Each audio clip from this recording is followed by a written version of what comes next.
Marvel Rivals has moved to Season 1, bringing new updates and improvements.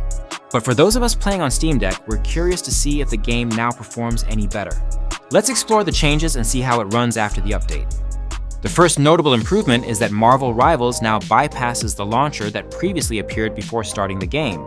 This small but impactful change streamlines the startup process without any extra clicks. Once I got into the game, I noticed a few significant changes to the settings menu. The first thing that stood out immediately was the display mode option is now grayed out. Because I'm using multiple monitors, the game defaults to borderless window mode, and I can't change it. This also locks out the ability to adjust the output to another aspect ratio or resolution. While this might not impact everyone, it's something to keep in mind if you're using an external monitor or docking station with your Steam Deck.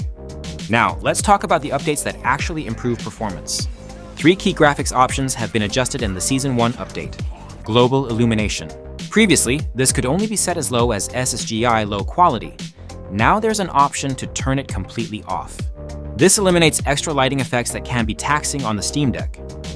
Reflection quality.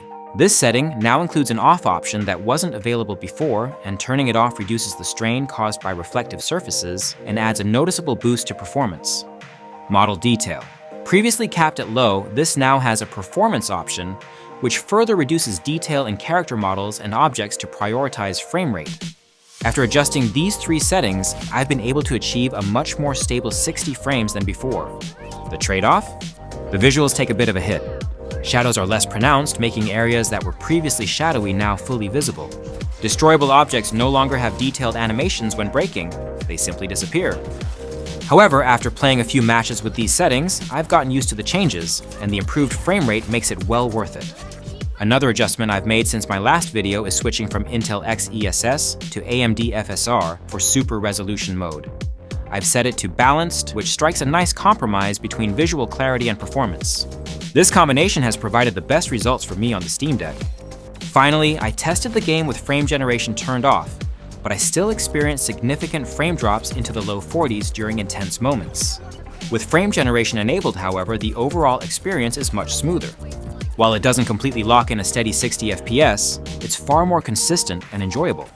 Overall, the Season 1 update has made a noticeable difference in performance for Marvel Rivals on the Steam Deck. The ability to turn off more demanding settings like global illumination and reflection quality provides a smoother and more stable experience. While there are some visual compromises, the improved frame rate makes some of the more intense moments a bit more smooth. If you've tried Marvel Rivals on the Steam Deck since the Season 1 update, I'd love to hear your thoughts. What settings work best for you? Let me know in the comments. If you found this video helpful, don't forget to like the video and subscribe to Decked Out Gaming for more Steam Deck performance tips and gameplay.